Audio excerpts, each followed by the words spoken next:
YouTube. Aujourd'hui, comme promis, nous allons parler du continuum dialectal. Alors comme ça, l'expression continuum dialectal peut faire peur, mais en fait, sous ce terme alambiqué se cache une notion relativement simple. Continuum désigne quelque chose de continu, de progressif, et dialectal, cela se réfère tout simplement au dialecte. Alors le continuum dialectal, que l'on nomme aussi continuum linguistique, cela désigne une zone composée de nombreux dialectes, de nombreux parlers qui ne varient que très peu les uns des autres. Mais si on se focalise sur l'un de ces parlers que l'on décide géographiquement de s'en éloigner de plus en plus, on perd également de plus en plus en compréhension, car les nouveaux parlers que l'on rencontre sont de plus en plus différents. Mais cette définition peut sembler farfelue et beaucoup ne l'ont sûrement pas comprise. Mais avec un schéma, tout devient plus clair. Imaginez que chaque dialecte est représenté par une couleur. Lorsque l'on parle le dialecte A, ici en rouge, on n'a aucune difficulté à comprendre le dialecte B, parlé dans le village d'à côté, ici représenté dans une teinte très similaire. Et il est assez difficile de dire en quoi ces dialectes sont différents parce qu'ils sont au final très proches. Ici, ces différences sont représentées par des couleurs. Et il est assez difficile de dire en quoi ces deux couleurs sont différentes parce que, tout comme les langues qu'elles sont censées représenter, elles sont très proches. De même, lorsque l'on parle le dialecte B, on n'a aucune difficulté à comprendre le dialecte C, parlé dans le village suivant. Et si on répète le processus, on arrive à former une grande chaîne continue. Chaque village possède des variations minimes avec le village d'à côté, mais si on prend un village au hasard, plus on s'en éloignera, plus la compréhension sera difficile. Dans notre exemple de base, si on prend le dialecte A, le dialecte Z sera perçu comme radicalement différent et probablement même inintelligible. Tout comme la couleur rouge et violette seront perçues comme radicalement différentes. Prenons un exemple concret. Tous les dialectes romans, à la base, forment un immense continuum dialectal. Ainsi, si vous partez du Portugal, en passant par la Galice, la Castille, la Catalogne, l'Occitanie, puis si vous vous rendez à partir de l'Occitanie vers le nord de la France, ou si jamais vous décidez plutôt d'aller vers l'est, c'est-à-dire vers la Padanie, puis le sud de l'Italie et finalement la Sicile, vous avez parcouru un immense continuum dialectal. Alors bien sûr, c'est grossièrement schématisé, mais c'est l'idée. Alors oui, le continuum dialectal est une zone vaste de transition entre plusieurs dialectes et parlers. Mais il n'empêche qu'un continuum dialectal, ça a ses limites. En fait, chaque sous-famille de langues souvent a son propre continuum. Les langues slaves ont les leurs, les langues germaniques occidentales ont le leur, les langues scandinaves ont le leur, les langues latines ont le leur, même si le cas du roumain est particulier puisqu'il y a une rupture géographique. Le continuum des langues germaniques occidentales est donc limité par les continuums slaves, scandinaves et latins. Et ces limites sont clairement perceptibles parce que si jamais vous passez d'un continuum à l'autre, il y a une rupture claire et nette. Mais alors il y a une question qu'on peut se poser. Si le continuum est quelque chose de progressif et d'uniforme, comment fait-on pour délimiter des aires dialectales particulières? En fait, on va considérer qu'il y a des aires plus uniformes que d'autres. Mais c'est pas un non-sens que de dire ça? Et ces aires, on les départage avec ce que l'on appelle des isoglosses. Des iso quoi? Des isoglosses. Un isoglosse est une ligne fictive qui départage deux aires dialectales. En effet, d'un côté de cette ligne fictive, on va trouver un trait caractéristique que l'on ne trouvera pas de l'autre côté. Et il existe des isoglosses assez connus puisque certains portent même des noms. La ligne Spezia Rimini, par exemple, est l'isoglosse qui sépare les langues romanes orientales des langues romanes occidentales. Au nord de la ligne, le pluriel descend en latin du pluriel de l'accusatif, ce qui dans les langues romanes occidentales s'illustre aujourd'hui par un S final, tandis qu'au sud, le pluriel descend du pluriel du nominatif, ce qui, dans les langues romanes orientales, s'illustre aujourd'hui par un changement de voyelle. Par exemple, lupus en latin, qui voulait dire loup, devenait nominatif pluriel lupi et l'accusatif pluriel lupos. Aujourd'hui, on a en espagnol lobos, en portugais lobos, en occitan lops, en français loup, en catalan iops, mais on a en italien lupi et en roumain lupi. Mais on a également d'autres évolutions, comme le traitement des occlusives en position intervocalique. Plus simplement dit, ce sont les sons pe, te et que entre deux voyelles. Au nord et à l'est de la ligne, ces consonnes s'affaiblissent tandis qu'elles restent telles quelles au sud et à l'ouest. Par exemple, focum en latin est devenu feu en français, fuego en espagnol, fogo dans les dialectes nord-italiens.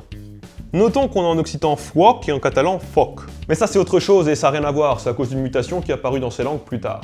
En italien cependant, on a fuoco et en roumain on a foc, avec le maintien du son que du latin. Bon, faut quand même bien avouer que la ligne Spezia Rimini s'est un peu cassé la gueule depuis que l'Italie s'est réunifiée, depuis que l'italien standard est devenu la langue de facto de tous les Italiens. Mais bon, il existe d'autres isoglosses très célèbres. En France par exemple, on a la ligne de Jaurès qui sépare les dialectes qui ont maintenu le K et le Ga latin de ceux qui l'ont fait évoluer. En gros, cette ligne elle permet de séparer les parlers normand-picard des autres parlers d'oïl. Catus en latin par exemple est devenu chat en français mais est devenu cat en normand, avec le maintien du son que. Canis est devenu chien en français alors qu'il est devenu quien en picard, avec encore une fois le maintien du son que. Et pour un festival des isoglosses, il faut se rendre en Allemagne. On y trouve beaucoup d'isoglosses célèbres. On trouve par exemple la ligne de Bedrath qui sépare les dialectes qui ont maintenu le son que en milieu de mots de ceux qui l'ont fait évoluer en re. Par exemple, pour le mot faire, on aura le mot machen au nord de la ligne machen au sud. On a également la ligne de Speyer qui sépare le p du pf. Pour le mot pomme, par exemple, on aura le mot apple au nord, on aura le mot apfel au sud. On a la ligne sangoa qui sépare les dialectes qui ont maintenu le son te au final de ceux qui l'ont fait évoluer en se. On aura par exemple dat, vat, et au nord et on aura das, vas, es au sud. On trouve également la ligne de Uerdingen qui sépare les dialectes germaniques ayant préservé le son que en fin de mot de ceux qui l'ont fait évoluer en re. Pour le pronom je, par exemple, on trouvera ik au nord, comme en néerlandais standard, mais on trouvera ich au sud, comme en allemand standard. On trouve également la ligne de Karlsruhe, qui sépare entre autres les dialectes germaniques qui utilisent le mot enk pour dire vous à l'accusatif et au datif de ceux qui utilisent le mot euch, comme en allemand standard. Et on a aussi la ligne d'Eifel, qui sépare les dialectes qui ont maintenu le p final de ceux qui l'ont fait évoluer en f. On aura par exemple Dorp au nord, mais on aura Dorf au sud. Si on superpose toutes ces lignes, déjà, on obtient un beau bordel, mais aussi on peut clairement identifier 3 aires dialectales, et ces aires sont le bas allemand, le moyen allemand et le haut allemand. Donc voilà en gros comment est-ce qu'on arrive à séparer plusieurs aires dialectales les unes des autres. Mais là, si vous faites gaffe, dans la région que l'on appelle la Rhénanie, on a un beau bordel, encore plus qu'ailleurs. Plein d'isoglosses qui se superposent les uns aux autres. Et il y en a encore bien plus que ceux que j'ai notés sur la carte, parce que j'ai pas pu tout mettre. La transition entre les aires dialectales est donc loin d'être nette, elle est au contraire progressive. Et quand on a plein d'isoglosses comme ça qui se chevauchent les uns les autres, on appelle ça un faisceau d'isoglosses. Dans cette région, il est difficile de dire si le parler ici ou là est plus bas allemand, moyen allemand ou haut allemand. En fait, on peut pas vraiment le faire. Tout simplement parce que les dialectes parlés dans des régions où se chevauchent plusieurs isoglosses, on appelle ça des dialectes de transition. Et des régions aussi bordéliques, on en trouve d'autres.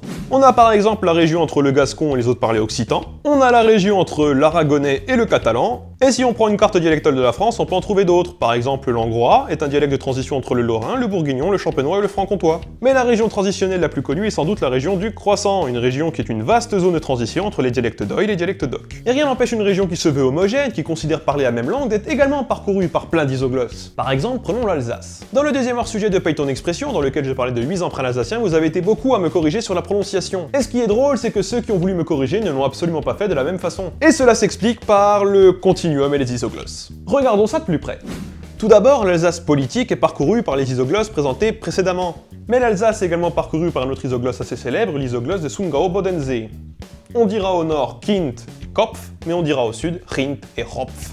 Pour l'instant, on a surtout parlé d'isoglosses qui séparaient deux régions en fonction d'un trait phonétique ou d'un trait grammatical. Mais ce trait peut également être sémantique ou être lexical. Par exemple, en Alsace, pour dire matin, on dira Den Morgen au nord, mais on dira It Morga au sud. Charon se dit Wagner dans le nord, mais Krumholtz dans le sud. Fouet se dit Kreisel dans le nord, mais se dit Rime dans le sud. Bref. Donc théoriquement, si on reprend nos exemples du début, on pourrait créer une grande chaîne de dialectes intercompréhensibles dans le domaine néo-latin. Sauf qu'aujourd'hui, c'est un peu plus compliqué que ça. En effet, chaque pays a développé un standard basé le plus souvent sur le dialecte parlé à la capitale. Le français s'est développé du francien de Paris, l'espagnol à partir du castillan catabrien, le portugais à partir du galaïco-portugais et l'italien à partir du toscan. Avec la diffusion de ces langues et la disparition progressive des dialectes, des limites nettes supplantent les limites floues, ces limites correspondant le plus souvent aux frontières des pays ou des régions dans lesquelles les standards sont parlés. Et oui, il nous reste donc à aborder la notion de variante dialectale. Alors effectivement, les standards se sont répandus et ont plus ou moins supplanté les dialectes locaux. Cependant, tous les mots du standard ne sont pas issus du dialecte duquel il s'est développé. En fait, les standards empruntent même très souvent des mots au dialecte qu'ils ont supplantés. Un phénomène intéressant survient alors parfois. Le standard peut emprunter un mot qui, phonétiquement, par sa prononciation, morphologiquement, par sa forme, et sémantiquement, par son sens, est très proche d'un mot qui existe déjà dans la langue. Par exemple, à la base, le mot loup en français vient d'une variante dialectale du mot le que l'on trouve encore dans l'expression à la queue le. Chaise est à l'origine une variante dialectale du mot chair. Ces deux mots désignaient à la base la même chose, c'est-à-dire un siège, et pouvaient s'interchanger sans problème. Aujourd'hui, ces mots se sont spécialisés en sens, puisque le mot chaise désigne un siège, tout ce qu'il y a de plus normal, tandis que le mot chair désigne un poste à responsabilité, notamment à l'université. Les variantes dialectales sont le plus souvent également des doublets étymologiques, c'est-à-dire qu'ils sont à l'origine issus d'un seul et même mot. Si on reprend notre exemple précédent, par exemple, chair et chaise viennent tous deux du latin cathedra. Et le français est rempli de variantes dialectales. Par exemple, le mot pitre est une variation dialectale du mot piètre, issu du franc-comtois. Le mot mémé est une variante dialectale du mot mémère. Le mot grincheux est une variante dialectale du mot grinceux. Le mot mouclate, qui désigne un ragoût de moule, est basé sur le mot moucle, une variété dialectale de l'ouest du mot moule. Tu crois qu'ils ont réussi à tout suivre? J'espère en tout cas qu'ils y verront un peu plus clair. Mais qu'est-ce que t'attendais au final?